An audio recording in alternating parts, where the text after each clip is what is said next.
Okay, good morning all. Welcome to Learners Academy. Morning. So we had done one or two questions of the exercise 4.1, the very first question of the chapter.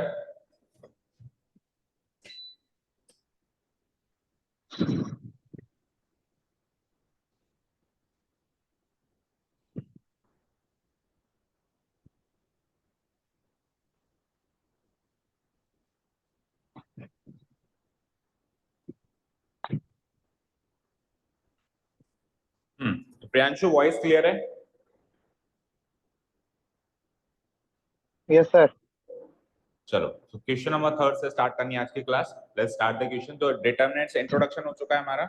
Introduction में determinant क्या होता है and one और to properties of determinant हमने सीखी, और एक जो प्रॉपर्टी हमने सीखी थी, प्रॉपर्टी कह दो या नोट्स कह दो, वो उस पर बेस्ड क्वेश्चन नंबर 3 है। Question number 3 and question number 4 are based on that property. देखें क्या है, क्या कह रहा है, अगर A एक 2/2 की मैट्रिक्स है तो twice of the determinant of twice of A will be equal to 4 times of determinant A। ठीक है, A मैट्रिक्स का दुगना करके डिटरमिनेंट कर दूं या डिटरमिनेंट करके 4 गुना कर दूं, we will get the same value. Will get the same value. क्यों? क्योंकि ये 2/2 की मैट्रिक्स है। तो क्या लगता था, k की पावर n लगती थी, k की पावर n लगती थी, तो k क्या है यहाँ पे 2 और n क्या है ऑर्डर, वो भी 2, तो कितना गुना हो जाएगा, 4 गुना हो जाएगा। तो ये अपने को साबित करना है, ये अपने को प्रूव करके बताना है कि ऐसा होता है। साबित करते हैं। So first of all we will find determinant A। Find तो अगर A गिवन है तो डिटरमिनेंट A फाइंड करो। Here the given matrix is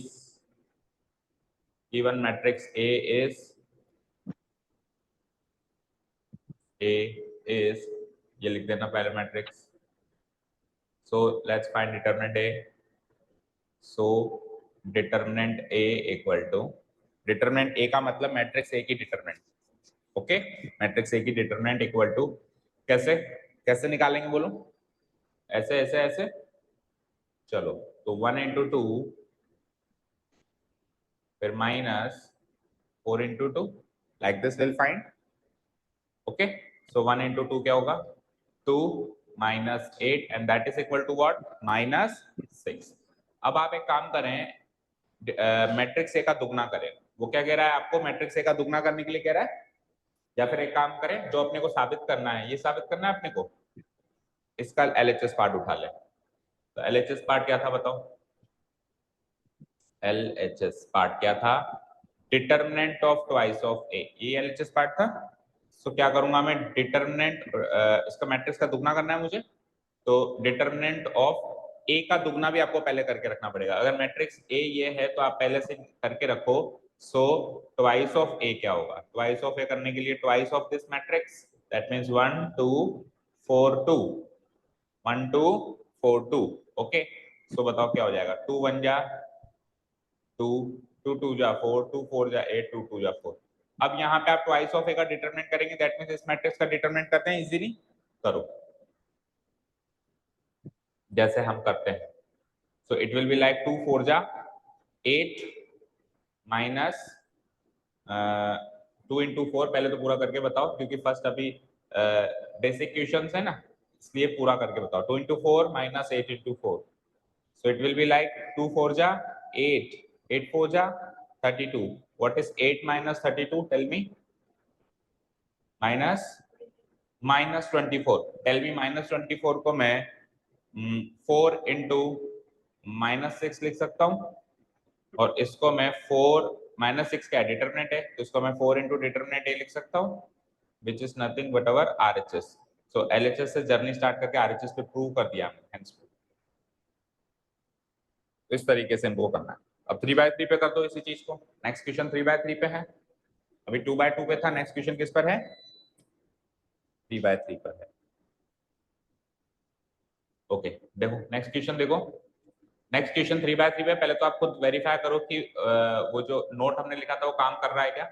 देखो अगर मैं मैट्रिक्स 1 का 3 गुना कर दूं तो k की पावर n होती थी, k क्या है यहाँ पे 3, 3 गुना कर रहे हो आप, और n क्या है ऑर्डर 3 है, तो 3 की पावर 3, तो टोटल डिटरमिनेंट का 27 गुना हो रहा है। ठीक है, हो रहा है, तो अब इसको साबित करते हैं। सो ये गिवन मैट्रिक्स इज A, लिखो here the given matrix is A।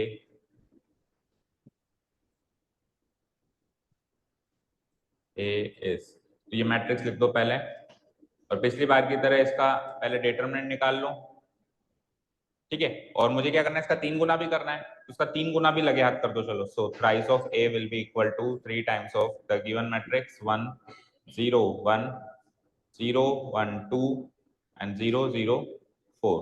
करो जरा इसका 3 गुना, so it will be like 3 0 3 0 3 6 0 0 12। और डिटरमिनेंट ए भी निकाल लो, ऑल्सो डिटरमिनेंट ऑफ ए। अब डिटरमिनेंट निकालने के लिए हमको वो रो या वो कॉलम सेलेक्ट करना चाहिए। 3x3 मैट्रिक्स की बात कर रहा हूं मैं, 2x2 में तो there is no such option, लेकिन 3x3 में हमको कोई 6 ऑप्शंस में से एक ऑप्शन सेलेक्ट करना होता है। कल जो मैंने को रिमेनिंग वर्क पेंडेंसी दी थी वो कर दी खत्म, फॉर्मेलिटी वर्क था जो expanding along the remaining rows and columns वाला, कर दिया। अब वो सही किया कि नहीं किया उसको अपनी एनसीईआरटी बुक से मैच कर लेना, आपके 6 के 6 तरीके एनसीईआरटी में गिवन है, ठीक है। और वैसे तो को प्रैक्टिकल करना आना चाहिए, तो नोट्स तो फॉर्मेलिटी होती है सच। तो आओ, तो डिटरमिनेंट ए निकालने के लिए we will select that row और column which contains the maximum number of zeros. तो चेक करो इधर, इस पे मैक्सिमम नंबर ऑफ जीरोस हैं और इस पे भी मैक्सिमम नंबर ऑफ जीरोस हैं। तो बोलो या तो कॉलम 1 से चल सकते हैं या रो 4 से चल सकते हैं, ठीक है। अब कॉलम 1 से चलो क्योंकि उसमें फिर बचा हुआ नंबर भी 1 है, ठीक है। सो मिनिमम से मिनिमम जिसमें हमको कैलकुलेशन हो वो वाला ऑप्शन सेलेक्ट करना है, तो ठीक है। इस वाले कॉलम से मैं इसको एक्सपैंड कर सकता हूँ। सो डिटरमिनेंट ए निकालने के लिए हम क्या करेंगे, कॉलम 1 सेलेक्ट कर लेंगे। कॉलम 1 में सबसे पहले क्या है मेरे पास 1, ओके। 1 को जैसे मैं सेलेक्ट करूंगा तो ये गया ये गया, तो बचा हुआ डिटरमिनेंट क्या बचेगा 1 2 0 4। इसका कैसे निकालेंगे हम, 1 into 4 माइनस 0 into 2, ओके। और जो 1 है उसका साइन भी चेंज नहीं होगा, मतलब 1 को 1 into 1 लिखेंगे। बेसिक प्रोसेस यही है ना कि पहले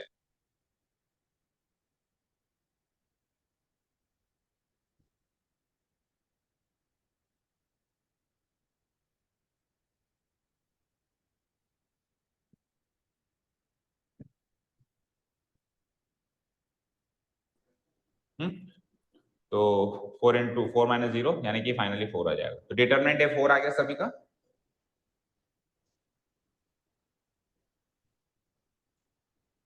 इसके सामने आपको एक लाइन लिखनी पड़ेगी, इसके सामने एक लाइन लिख देना, एक्सपेंडिंग अलोंग C1। C1 से एक्सपेंड किया है ना बेटा, एक्सपेंडिंग अलोंग C1। बेटा लाइट आ नहीं रही है, फैन ऑफ कर दो।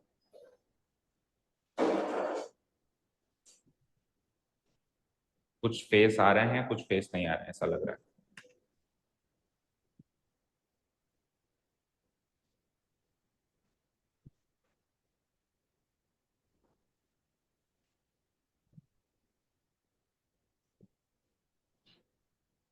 चलें आगे, एक्सपेंडिंग अलोंग C1 लिख दोगे इसके आगे।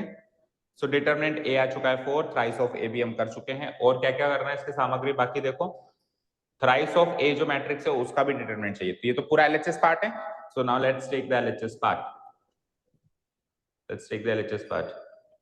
Now LHS equal to what is LHS, thrice A का डिटरमिनेंट, यही तो एलएचएस है। तो थ्राइस ए लिखा हुआ है आपने, ये रहा थ्राइस है, तो इसका डिटरमिनेंट कर दो 3 0 3 0 3 6 0 0 12, ठीक है।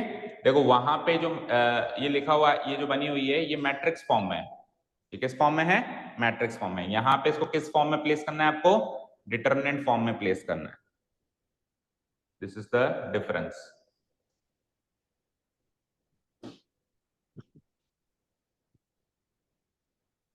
ओके। वहां पे मैट्रिक्स फॉर्म में है, यहाँ पे इसको डिटरमिनेंट फॉर्म में प्लेस करना है, मतलब ओनली बार्स लगाने हैं आपको, क्योंकि अभी अपन डिटरमिनेंट निकाल रहे हैं इसका। सो वही कॉलम 1 से एक्सपेंड कर देते हैं पहले बार की तरह। रीजन आप लिख ही देंगे, एक्सपेंडिंग अलोंग, इसके सामने भी ये रीजन लिख देना, एक्सपेंडिंग अलोंग कॉलम 1। सो 3 बाहर ले लेंगे, 3 into 1, तो 1 into 3 ले लिया हमने बाहर, इंटू आइए, तो ये गया, क्या बचा 3 into 12 माइनस 0 into 6, 3, ये भी बंद करना देंगे, फैन ऑफ करना ओनली, एक स्विच। 3 into 12 या 36 minus 0, so it is like 3 into 36 करना कितना होता है 108, 36 3 जा 108 होता है। वो 108 को मैं देखो क्या लिख सकता हूँ, अब आपको उसको आरएचएस फॉर्म में लिखना है, तो आप चेक करो आरएचएस क्या है, 27 टाइम्स ऑफ समथिंग। आरएचएस क्या है, 27 times of something. So what I will do, 108 में से 27 को कॉमन ले लूंगा, तो 108 में जब 27 को कॉमन ले लूंगा तो क्या बचेगा बोलो, 27 चौके 108 होता है, 4 बचेगा। So I can write it as 27 into 4, and 4 क्या है, 4 है मेरा डिटरमिनेंट, चेक करो 4 क्या है, determinant. So I can write it as 27 times of determinant A, which is nothing but our RHS, hence proved। ठीक है, समझ आया, बोलो साक्षी, समझ में आ गया। तो 2/2 में भी इसको हमने प्रूव कर दिया प्रॉपर्टी को, एंड 3/3 में भी कर दिया। Take the next question. अब क्वेश्चन नंबर 5 में वही आपको डिटरमिनेंट निकालना है आपकी प्रैक्टिस के लिए, तो ये पार्ट होमवर्क है, इसमें से एक आध क्वेश्चन देख लो कोई अगर अच्छा सा लग रहा हो, first second third fourth,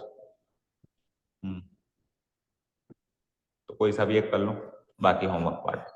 let's take the second one. ओ हाँ, फर्स्ट वन देखो, फर्स्ट वन अगर हम करेंगे तो फर्स्ट वन में मैक्सिमम नंबर ऑफ जीरोस किस में, चेक करो, इसकी वैल्यू निकालनी है। क्वेश्चन पढ़ो, इवैल्यूएट द डिटरमिनेंट, सो इसकी वैल्यू निकालनी है। सबसे मैक्सिमम नंबर ऑफ जीरोस किस में, second row, so we will start with the second row. Okay, अब देखो एक बार स्क्रीन पे देखो सब लोग, सेकंड रो से जब अपन स्टार्ट करेंगे, किसी भी रो से किसी भी कॉलम से स्टार्ट करें, तो अपने को ये रटा हुआ होना चाहिए, अपने को ये रटा हुआ होना चाहिए कि कौन सा एलिमेंट तो ऑड है और कौन सा एलिमेंट, कौन सी पोजीशन ऑड है और कौन सी पोजीशन इवन है। कैसे, देखो जो डायमंड बनाती है वो वाली पोजीशन हमेशा ऑड होती है, और जो क्रॉस बनाती है वो पोजीशन हमेशा इवन होती है। समझ आया, याद हो गया। अब जैसे मैं रो यहां से स्टार्ट करूंगा, तो यहां से स्टार्ट करूंगा तो पहली जो पोजीशन है वो डायमंड पे आ रही है कि क्रॉस पे आ रही है, डायमंड पे आ रही है, तो यानी ऑड इवन ऑड चलेगा, और अगर क्रॉस पे आ रही है तो इवन ऑड इवन चलेगा। ठीक है, दो ही ऑप्शंस हैं, अल्टरनेट तो चलता ही है, ऑड से स्टार्ट होता है या इवन से स्टार्ट होता है, तो ऑड इवन ऑड या फिर even odd even. So we will start with what, यहां से स्टार्ट हो जाएगा, ये यहां से स्टार्ट हो जाएगा, तो इट इज इक्वल टू, अब ये 0 0 तो खत्म करो, 0 0 की तो वैल्यू है नहीं, केवल -1 को सॉल्व करना है। कैसे स्टार्ट हुआ था, ये डायमंड पे आ रहा है तो ऑड इवन ऑड, ऑड आ रहा है तो -1 से और मल्टीप्लाई करो उसको। देखो कुछ एक क्वेश्चंस के बाद अपन ये -1 से मल्टीप्लाई करने का काम भी खत्म कर देंगे, केवल साइन चेंज कर देंगे। ठीक है, ऑड पोजीशन पे साइन चेंज करना है, इवन पोजीशन पे साइन चेंज नहीं करना है, बस इतना सा काम रखेंगे। इनटू, सो ये गया ये गया, डिटरमिनेंट क्या बचा, 3 into -5 माइनस 3 into -1, -1 into -1 1 बन जाता है, एंड ये -15 बन जाता है, +3 बन जाता है। सो व्हाट इज 1 into -15 + 3 क्या होता है, -12, so -12 is the answer, -12 is the answer।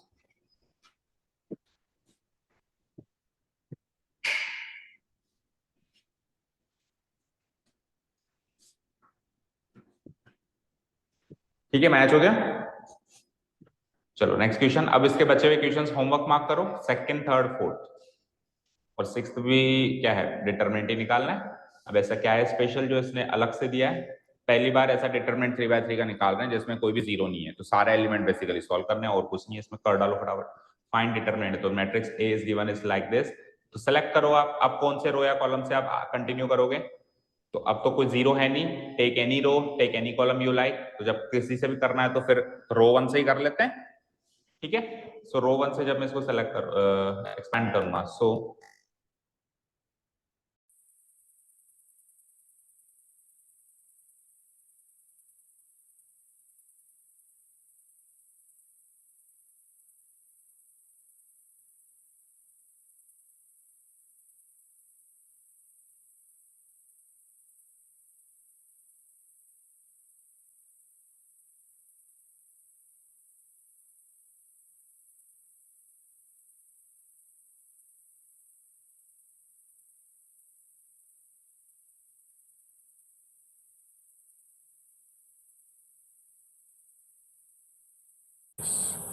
okay, expanding along R1, so we'll get determinant A equal to, तो रो 1 में सबसे पहला एलिमेंट 1, उसको क्या, उसका साइन चेंज नहीं करेंगे तो 1 into 1 लिख देंगे। आगे बढ़ो, ये गया ये गया, तो 1 into -9 1 इंटू -9 -4 इंटू, मैच करते जाओ, ये सब किया है, ये पहला एलिमेंट हो गया। उसके बाद प्लस सेकेंड एलिमेंट क्या है, अगेन 1, लेकिन इसका साइन चेंज करेंगे तो -1 इंटू 1 होगा, ये -1 इंटू 1 होगा। आगे चलो, ये गया ये गया, तो 2 इंटू -9 और 5 into -3, right. 2 into -9 -2 into -9 -5 into -3, right. ठीक है, एंड लास्ट एलिमेंट देखो प्लस, अगला लास्ट वाला एलिमेंट क्या, -2, इसका साइन चेंज करेंगे नहीं करेंगे, नहीं करेंगे, तो 1 इंटू -2। तो आपको बिल्कुल शो करना, देखो यहाँ 1 लिखा या -1 लिखा या 1 लिखा, इस तरीके से शो करना पड़ेगा एग्जाम में, है ना। आगे बढ़ो, तो ये जाता है, ये जाता है 2 इंटू 4 5 इंटू 1, 2 इंटू 4 -5 इंटू 1। चलो जी आओ, तो अब इसका साइन चेंज हुआ नहीं, तो 1 इंटू -9 इज व्हाट, ये तो 1 से मल्टीप्लाई हो जाएगा, 1 इंटू -9 इज व्हाट, -9, और ये माइनस माइनस प्लस 12। आगे बढ़ो, इसका साइन चेंज हो गया तो ये -1 हो गया। 2 into -9 is -18, minus minus plus 15। आगे बढ़ो, 1 इंटू -2, इसका साइन भी चेंज हो गया, -2, 4 टू जा 8 5, ठीक है। सो 1 से मल्टीप्लाई करेंगे, 12 -9 is 3, 18 -18 plus 15 -3, -3 into -1 is +3, and 8 -5 is 3, 3 into -2 is -6, 3 + 3 6 -6 0, answer आ रहा है, मैच हो गया। Okay, come to the next question. Next question is question number 7, find the value of x। अब देखो इसमें इस डिटरमिनेंट की कुछ एक वैल्यूज मिसिंग है, क्वेश्चन समझ में आया, कुछ एक वैल्यूज हैं वो जो मिसिंग है। सो देखो यहाँ पे ये x और x दे रखा है, तो इस x की वैल्यू निकालनी है अगर ये दोनों डिटरमिनेंट इक्वल हैं तो। सो कुछ नहीं करना, इसको एक डिटरमिनेंट इक्वेशन मान लेनी है। Given determinant equation is this, LHS part को सोल्व करो, आरएचएस पार्ट को सोल्व करो, कुछ इक्वेशन बन जाएगी x की फॉर्म में, क्वाड्रेटिक या लीनियर, वहां से x की वैल्यू आ जाएगी, ठीक है। चलो आ जाओ, तो इसको ऐसे सोल्व करो, इसको ऐसे सोल्व करो, करो। So it is, that is 2 into 1 -5 into 4 equal to, इधर आ जाओ, 2x इंटू x -6 इंटू 4, यही आएगा, ये आएगा। ओके, सो 2 इंटू 1 इज 2 -20, इधर आओ, 2x into x is 2x² -6 4 जा 24, what is 2 -20, it is -18, and 2x² -24 को इधर ले आते हैं ना, सो -18 + 24 हो गया, इसकी वैल्यू हो गई 2x²। सो यहाँ से 2x² की वैल्यू आ जाती है 6, तो x² की वैल्यू आ जाती है 3, तो x की वैल्यू आ जाती है प्लस और -√3, आंसर। सेकेंड वाला देखें, हो गया, ये समझ आया कैसे करना है। ओके, सेकेंड वाला और उसके अगला वाला दोनों सेम पैटर्न के हैं, वही आपको वैल्यूज इक्वेट करके x की वैल्यू निकालनी है, वही आपको वैल्यूज इक्वेट करके x की वैल्यू निकालनी है, फटाफट करो। सो रफली कर देते हैं, 2 5 जा 10 -4 3 जा 12, इधर आओ, x into 5 is 5x -2x into 3 is 6x, correct. 6x 5x -6x is -x, 10 -12 is -2, तो x की वैल्यू +2, मैच भी करते जाना, आंसर। लास्ट क्वेश्चन, मैच हो गया, ओके। ओके, लास्ट क्वेश्चन देखो ऑफ द एक्सरसाइज, करो क्रॉस मल्टीप्लाई, वही जैसे x into x and x² -36, और इधर 6 इंटू 6 36 -36, सो x² -36 मिलता है 0, तो x² मिलता है 36, तो x मिलता है, क्या मिलता है, प्लस और -6, तो ऑप्शन नंबर बी। अब देखो इसमें एक चीज याद रखना, अगर मान लो ये वाला ऑप्शन नहीं है गिवन, तो फिर नेक्स्ट पॉसिबल आंसर क्या माना जाएगा वो देखना पड़ेगा। अब 6 और -6 दोनों ऐसा नहीं देगा, सपोज करो प्लस और -6 तो ऑप्शन में ही नहीं है, अब 6 या -6 में से जो भी ऑप्शन में होगा वो हमारा आंसर होगा, अब दोनों नहीं देगा, ठीक है। कई बार हम केवल प्लस और -6 को ढूंढते हैं और मान लो 6 मिल गया, ये भी नहीं था ये भी नहीं था, तो हम ऐसे नहीं कहेंगे सर ये तो आंसर नहीं है, ये भी वन ऑफ द आंसर्स तो है ना। तो हमेशा एमसीक्यूज में वो करेक्ट नहीं टिक किया जाता, मोस्ट अप्रोप्रिएट टिक किया जाता है, जो उनमें से सबसे बेहतर है, ठीक है। सो अभी तो हम बी को मार्क करेंगे, ठीक है।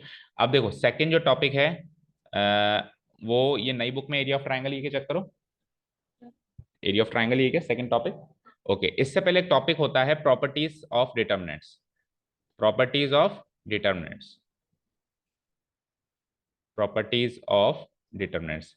अब ये वाला टॉपिक जो है अभी हमारे ओमिटेड है, ये वाला टॉपिक हमारा ओमिटेड है, इसमें डिटरमिनेंट्स की लेकिन बीच बीच में अब जैसे एरिया ऑफ ट्रायंगल वाले एक्सरसाइज में भी एक आध प्रॉपर्टी निकल के आएगी, जैसे जैसे जो जो निकल के आ रही है, एक साथ तो नहीं पढ़ा रहे हैं क्योंकि ओमिटेड है, जैसे जैसे जो जो निकल के आएगी आपको एक्स्ट्रा नॉलेज दे दी जाएगी। So the next topic is area of triangle, heading mark करो फ्रेश पेज से।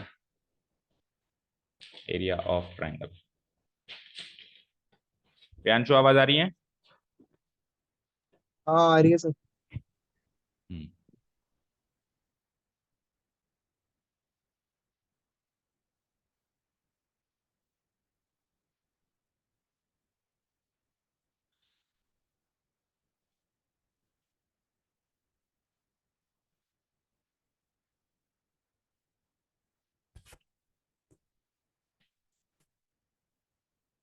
मार्क कर लिया?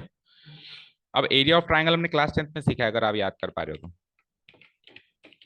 बोलो। याद किसी का है कि कोऑर्डिनेट ज्योमेट्री चैप्टर में एक फॉर्मूला मिला था लंबा चौड़ा। अगर अपने को एक ट्राइंगल के 3 वर्टिसेस के 6 कोऑर्डिनेट्स पता हैं तो हम उसका ट्राइंगल का एरिया कैसे निकालते हैं? Do you remember? याद आ रहा है कुछ? याद दिलाऊं? देखो ऐसा एक फॉर्मूला था, अगर आपने पढ़ा हो और ओमिटेड हो गया हो तो कह नहीं सकते। एरिया ऑफ ट्राइंगल निकालने का फॉर्मूला था, हाफ तो लगेगा ही लगेगा, half into base into height की वजह से, मॉडुलस लगता है फिर, या एब्सोल्यूट वैल्यू कुछ भी कह लो। x1 x2 x3 तो बाहर रहता है थे। उसके बाद 1 आ गया तो y2 माइनस y3, प्लस 2 आ गया तो 2 से अगला y3 माइनस y1, प्लस 3 आ गया तो 3 से अगला y1 माइनस y2। ठीक है, तो ये ऐसे फॉलो होता था, 1 2 3 2 3 1 3 1 2, आगे चलना है पीछे नहीं चलना, ठीक है। और बाहर 1/2, एक्स कोऑर्डिनेट्स बाहर रहते थे, वाई कोऑर्डिनेट्स अंदर। तो ये फॉर्मूला एक्चुअली डिटर्मिनेंट्स की देन है। ये फॉर्मूला एक्चुअली किसकी देन है बेटा? डिटर्मिनेंट्स की देन है, जो ये हम अभी सीख के आए हैं। अभी मैं करके बताता हूँ कैसे।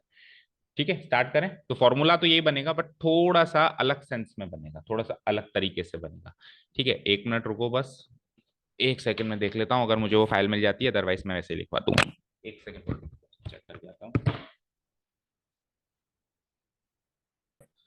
So this was the topic. अगर आप में से किसी के कोर्स में हो तो आप मेरे पास आ जाना। ये एक्स्ट्रा जो टॉपिक है जो एक्सेस ओमिटेड है, प्रॉपर्टीज ऑफ डिटर्मिनेंट्स, 5 या 6 प्रॉपर्टीज है, ये पढ़ा देंगे। ठीक है, इसकी पूरी एक्सरसाइज थी और यही सबसे इंपॉर्टेंट एक्सरसाइज थी जो ओमिटेड है।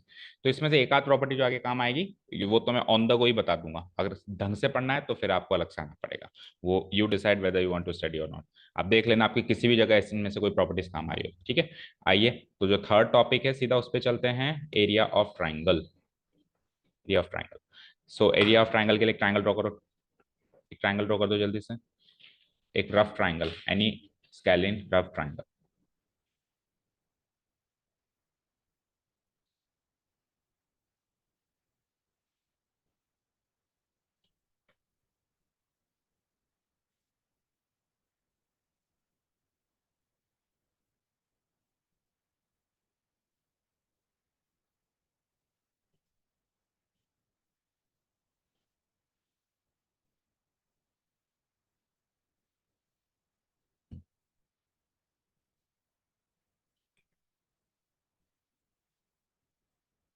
कर दिया? ठीक है, सो मान लो कि हमको अब ट्राइंगल जो है वो या तो 2D में मिलेगा या 3D में मिलेगा। अगर 2D में मिलेगा तो 2 कोऑर्डिनेट्स होंगे, you can see x1 y1, x2 y2, x3 y3। अगर 3D में मिलेगा तो एक कोऑर्डिनेट और मिल जाएगा z1। आपने थोड़ा बहुत 3D 11th में पढ़ा है, z2 z3 पढ़ा है ना? तो वो मिल जाएगा हमको। अगर वो मिल जाता है तो हमको 3x3 मैट्रिसेस बनाने के लिए 9 एलिमेंट्स चाहिए, तो 3 इधर से 3 इधर से 3 इधर से मिल ही जाने। लेकिन अगर सर 2D में मिलेगा, जो कि मोस्ट प्रोबेबली 2D में ही मिलेगा, आपको 3D में मिलने के चांसेस कम है। तो अगर 2D में मिलेगा तो क्या करेंगे? तो हम तीसरा कोऑर्डिनेट मान लेंगे 1। क्या मान लेंगे? 1। क्या मान लेंगे? 1। तो अगर मैं तीसरा कोऑर्डिनेट 1 मान लूं तो मिल गया मुझे 9 कोऑर्डिनेट्स। अब आपको वही 3x3 की मैट्रिक्स बनानी, उसका डिटरमिनेंट निकालना है। जैसे आप उसका डिटरमिनेंट निकालेंगे ना, एक्जैक्टली वही फॉर्मूला क्रिएट होकर आ जाएगा जो हमने क्लास 10th में सीखा। क्लास 10th में हमने रटा था, अभी अपन बना रहे हैं। ठीक है, सो ये आपको स्क्रीन पे जो भी देख रहा है ये लिखना शुरू करो। Let ABC be a triangle whose vertices are given as A x1,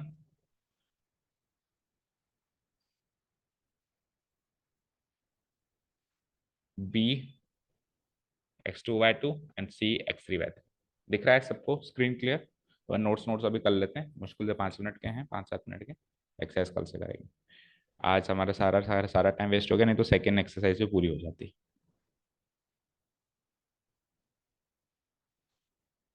देखेंगे कल से अपन क्लास यहीं स्टार्ट करेंगे, नीचे उल्टा ज्यादा टाइम वेस्ट होता है। ओके, हो गया note down? Then area of triangle is given by, अब एरिया ऑफ ट्राइंगल का एक बार फॉर्मूला लिखो। then area of triangle is given by area of triangle. अब देखो इसमें आपको लगेगा सर ये दो बार बार्स क्यों लगाए, कोई बता सकता है दो बार बार्स क्यों लगाए? एक तो है डिटर्मिनेंट का, और डिटर्मिनेंट तो पॉजिटिव एंड नेगेटिव दोनों आ सकता है ना, बोलो। डिटर्मिनेंट पॉजिटिव एंड नेगेटिव दोनों आ सकता है, नहीं आ सकता है? तो इन केस अगर वो नेगेटिव है तो area can not be negative, तो इसलिए दूसरा वाला है मॉडुलस, या एब्सोल्यूट वैल्यू जिसको अपन कहते हैं। ठीक है, समझ आया? अच्छा, अब ये एरिया जो है नेगेटिव आता क्यों है? आता होता ही नहीं तो फिर आता क्यों है? तो देखो, सपोज करो this is a Cartesian plane. अब सपोज करो एक ट्राइंगल ऐसा है, ओके। एक ट्राइंगल एग्जैक्टली ऐसा है, बस नीचे की साइड लटका, मतलब उसको उठा के नीचे कर दिया, मैंने कर दिया लाइक दिस। सेम है बिल्कुल, ये दोनों एक तरीके से यू मान लो क्या बोलते हैं, एक कॉन्ग्रुएंट ट्राइंगल्स हैं, इक्वल ट्राइंगल्स हैं, बस ऊपर लटका हुआ है नीचे। तो अगर मैं ट्राइंगल को ऐसे नीचे लटका दूं तो एरिया तो उतना ही रहेगा, रहेगा नहीं रहेगा? इसका एरिया अगर 50 है तो उसका एरिया भी 50 ही होगा, वही तो ट्राइंगल है, बस फ्लिप किया है मैंने। लेकिन नीचे करते इसका ये वाला कोऑर्डिनेट नेगेटिव हो गया। लेट्स से अगर ये वाला कोऑर्डिनेट आपका था मान लो कि 3,4, तो ये वाला कोऑर्डिनेट अब क्या हो जाएगा, एग्जैक्टली नीचे है तो 3,-4 हो जाएगा, हो जाएगा। तो जो काम मैं 4 मान के कर रहा था, अब वो काम मैं -4 मान के करूंगा, तो ऑब्वियसली जो पहले आंसर आ रहा था उससे नेगेटिव आंसर आएगा, नहीं आएगा? सोच के देखो, पहले मैं कोई काम 4 लेके कर रहा था, अब मैं वही काम -4 लेके कर रहा हूँ, तो एरिया नेगेटिव हो जाएगा ना। तो इस केस में एरिया नेगेटिव होता है जब नियम को नीचे लटके हुए ट्राइंगल, और ये कॉन्सेप्ट बड़ा इंपॉर्टेंट है क्योंकि हमारा एक चैप्टर आएगा application of integrals, second chapter of the second book, उसमें ये सारा कॉन्सेप्ट यही चलेगा। उसमें हम क्या करेंगे, कुछ कर्व्स से इंक्लाइंड एरिया का उससे जो ऑक्यूपाइड एरिया वो एरिया निकालेंगे यूजिंग इंटीग्रल्स। तो उसमें क्या होगा, कुछ कुछ एरिया से नीचे लटका हुआ मिलेगा, तो जब जब अपन को एक्स एक्सिस से नीचे लटका हुआ एरिया मिलता है तो एरिया नेगेटिव आता है कैलकुलेशन करते टाइम, लेकिन हम मोड लगा के इसको कर देते हैं पॉजिटिव। ठीक है, और एक्स एक्सिस के अगर ऊपर वाला एरिया है तो वो फर्स्ट टाइम में ही पॉजिटिव आएगा, उसमें मोड लगाने की भी जरूरत नहीं है। ठीक है, तो ऐसे फॉर्मूला क्रिएट करना है तो हमने क्या लगा दिया, मोड लगा दिया। अगर पॉजिटिव आ जाता है तो भी पॉजिटिव, नेगेटिव आ जाता है तो भी नेगेटिव। ठीक है, दिस इज द फॉर्मूला। अब इसमें हम कॉलम 1 या कॉलम 2 या रो 1 किसी से भी एक्सपेंड कर लें जिससे हमारी मर्जी। तो कॉलम 1 क्या दिख रहा है आपको, ये वाला, क्योंकि हमको वही वाला फॉर्मूला बनाना है जो हमने क्लास 10th में सीखा था। तो उस क्लास 10th में वाले फॉर्मूला में x1 x2 x3 बाहर थे ना, तो इसलिए मैंने इसको कॉलम 1 से एक्सपेंड कर दिया।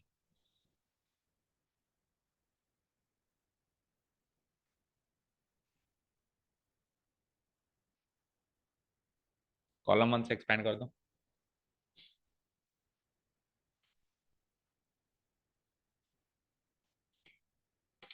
तो कॉलम 1 से एक्सपेंड करते ही देखो क्या होगा, पहले x1, पहले x1 बाहर, ठीक है, फिर x2 बाहर, ठीक है, फिर x3 बाहर। अब ध्यान से सुनना जो कह रहा हूं, इसका साइन चेंज नहीं होगा, इसका साइन चेंज होगा, और इसका साइन चेंज नहीं होगा, ऐसे ही होगा। अब आगे बढ़ो, जब इसको ले रहे हैं तो क्या हो जाएगा, y2 - y3 लिख दिया। जब x2 ले रहे हैं तो क्या होगा, y1 - y3 होगा। और जब लास्ट में x3 ले रहे हैं तो क्या हो जाएगा, y1 - y2 होगा। तो वो तो मैंने एक्सपेंड कर दिया, लेकिन अब आप ये कहेंगे कि सर जो क्लास 10th में फॉर्मूला सीखा था उसमें माइनस तो कहीं भी नहीं था बीच में, अभी अपन ने रिक्रिएट भी किया, रिवीजन भी किया, तो प्लस था बीच में, था। तो बेटा यहाँ प्लस था तो याद करो यहाँ पर भी फिर y3 - y1 था। तो बात तो एक ही है। अगर मैं इसमें से माइनस साइन कॉमन ले लूं तो ये तो हो जाएगा प्लस, और ये क्या बन जाएगा, y3 - तो क्लास 10th का एग्जैक्टली फॉर्मूला ये है जो हमने याद किया था। अब इस साल क्या करें, तो इस साल यूजिंग डिटरमिनेंट्स पढ़ रहे हैं ना, तो डिटरमिनेंट्स क्या रूल फॉलो करता है, ऑड इवन ऑड या इवन ऑड इवन। तो अपने को अंदर y1 - y3 और बाहर माइनस लगाना है। वो 10th वाला फॉर्मूला नहीं लेके आना है, बन तो वही रहा है लेकिन अपने को चलना है यूजिंग डिटरमिनेंट्स। समझ आया? समझ आया जो भी कहा, so will use this formula. ठीक है, अब यहाँ पे इस फॉर्मूला से रिलेटेड 3 नोट्स हैं and then we are done. देखो, पहला नोट क्या है, नोट्स डालो, नोट नंबर 1। पहला नोट तो मैं आपको बातों बातों में भी बता ही चुका हूँ, इसके फॉर्मूले पर ही बेस्ड है पहला नोट तो।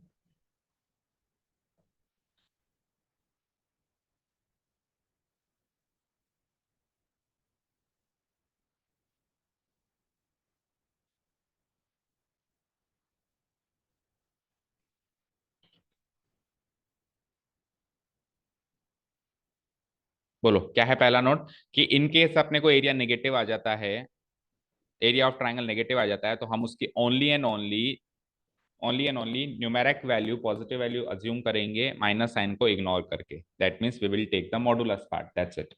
ये सीखा हमने।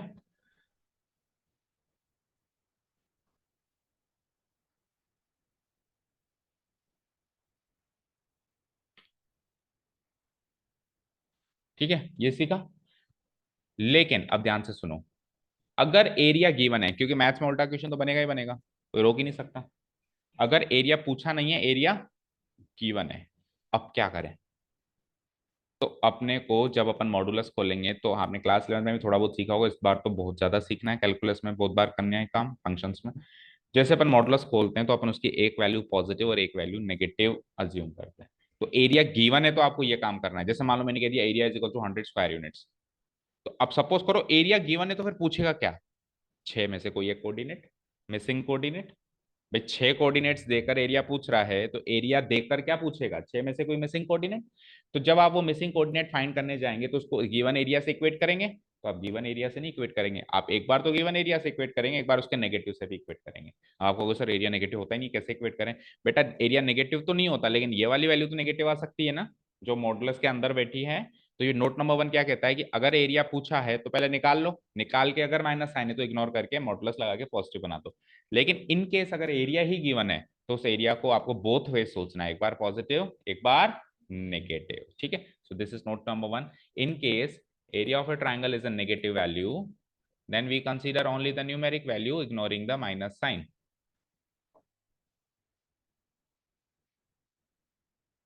But in case area is given, but in case area is given, और एरिया गिवन होगा तो पूछेगा क्या? with the help of which we are required to find some missing value from the coordinates of the vertices of the triangle. Triangle के 3 vertices के 6 coordinates में से कोई मिसिंग कोऑर्डिनेट, एक या दो भी हो सकते हैं मिसिंग कोऑर्डिनेट, वो फाइंड आउट करने के लिए कह दे with the help of the given area. तो क्या करना है? Then we will take area both ways, positive as well as negative. Then we will take area both ways, positive and negative. हो गया नोट नंबर 1। 2 नोट हो रहे हैं और वो लिखो फटाफट, फिर क्लास का टाइम हो रहा है। Will take area both ways, positive and negative. समझ आएगा पहला नोट भी?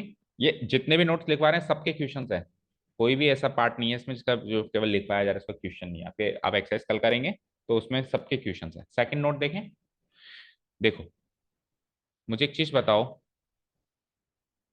पहले समझो चीज को फटाफट। Let's say this is a triangle, let's say this is a triangle, okay, A B C. इसका area let's say 100 square units होगा। अगर मैंने इसके इस ए कोऑर्डिनेट को उठा के थोड़ा नीचे प्लेस कर दिया, तो जो नया ट्रायंगल बनेगा वो कुछ ऐसा बनेगा।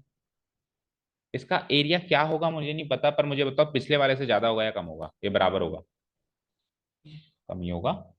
बड़ा या बराबर हो ही नहीं सकता, कम होगा नहीं होगा?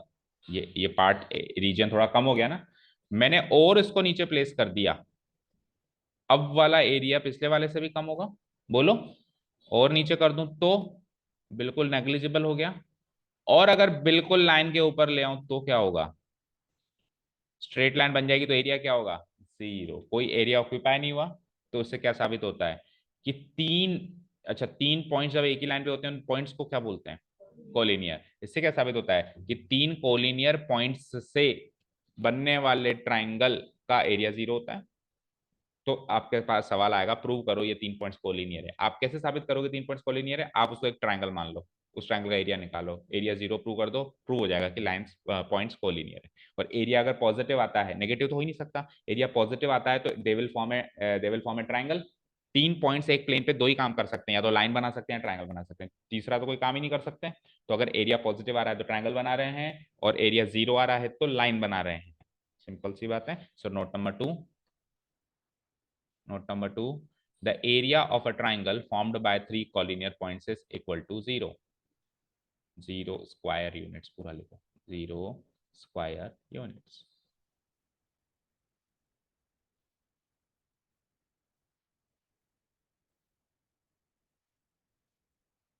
The area of a triangle formed by 3 collinear points is equal to 0 square units. Note it down. Note number 3. Final note देखो, मतलब एरिया ऑफ ट्राइंगल में एरिया ऑफ ट्राइंगल के अलावा दो एप्लीकेशंस हैं।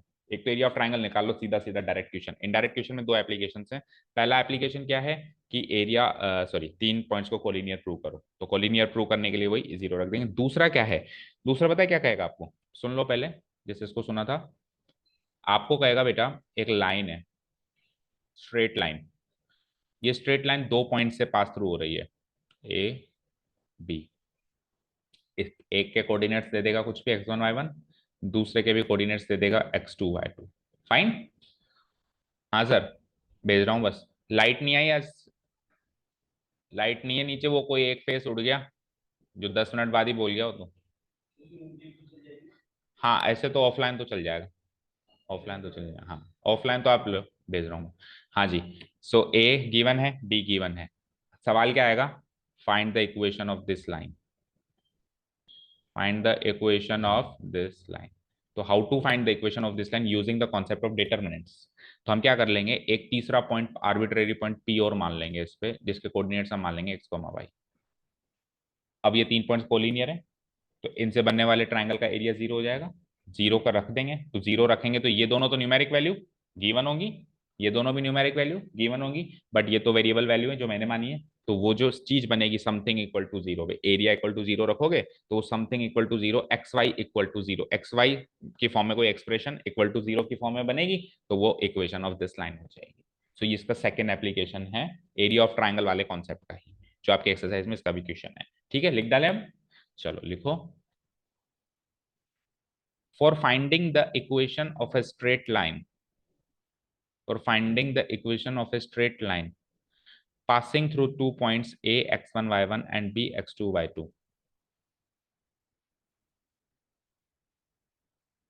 दो पॉइंट से अगर पास कर रहा है x1 y1 and x2 y2,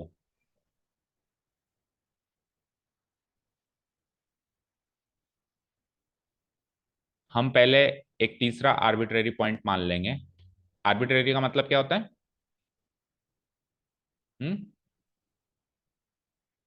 arbitrary का मतलब क्या होता है नहीं पता, टेम्पररी माना हुआ। आर्बिट्रेरी का मतलब टेम्पररी माना हुआ, तो आर्बिट्रेरी पॉइंट मान लेंगे हम P X Y, X comma Y.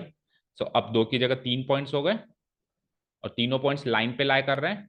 तो अभी नोट नंबर 2 में हमने क्या सीखा था कि अगर 3 पॉइंट्स लाइन पे लाई करेंगे तो तीनों कोलिनियर है, कोलिनियर है तो उनका एरिया क्या हो जाएगा 0। So the 3 points this and this are what, collinear,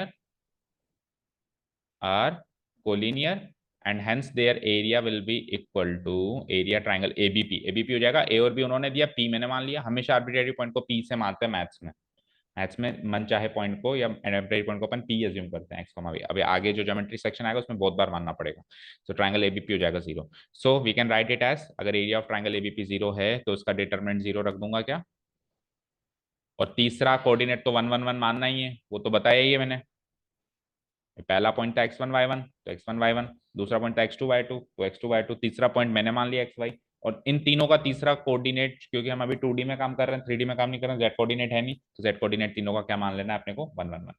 इसको इक्वल टू 0 रखेंगे, तो इधर से कुछ एक वैल्यू सोचने मतलब सॉल्व होके आएंगी आएंगी। देखो ये समथिंग कोई न्यूमेरिक वैल्यू है, मान लो 3 है, ये समथिंग कोई न्यूमेरिक वैल्यू है, मान लो 4 है, ये कोई न्यूमेरिक वैल्यू है 7 है, मान लो ये 6 है। तो ये यहां से लेके यहां तक ये तो सारी न्यूमेरिक वैल्यू है, पर ये दोनों तो वेरिएबल वैल्यू हैं। तो ये जो एक्सप्रेशन बनेगा वो एक्स और वाई में इक्वेशन की फॉर्म में बनेगा, पॉलिनोमियल फॉर्म में बनेगा। उस पॉलिनोमियल को 0 से इक्वेट कर दूंगा तो एक इक्वेशन बन जाएगी, लीनियर इक्वेशन इन 2 वेरिएबल्स। वो इक्वेशन उसी लाइन की होगी जिसके साथ हमने काम करना शुरू किया। सो दैट्स इट, क्लियर है। सो यहाँ पे हमारे सेकंड एक्सरसाइज का इंट्रोडक्शन खत्म होता है। माइनर्स एंड कोफैक्टर्स हमारी थर्ड एक्सरसाइज आएगी, कल अपन इस एक्सरसाइज को करेंगे। ठीक है, okay, thank you so much for listening to us, have a nice day, keep learning and bye. और कल फिर आप यहीं पे आ जाना डायरेक्ट, नीचे वाला गेट नहीं खोलना, यहीं पे सीधे ही आ जाना, ये गेट खोल दूंगा, ठीक है।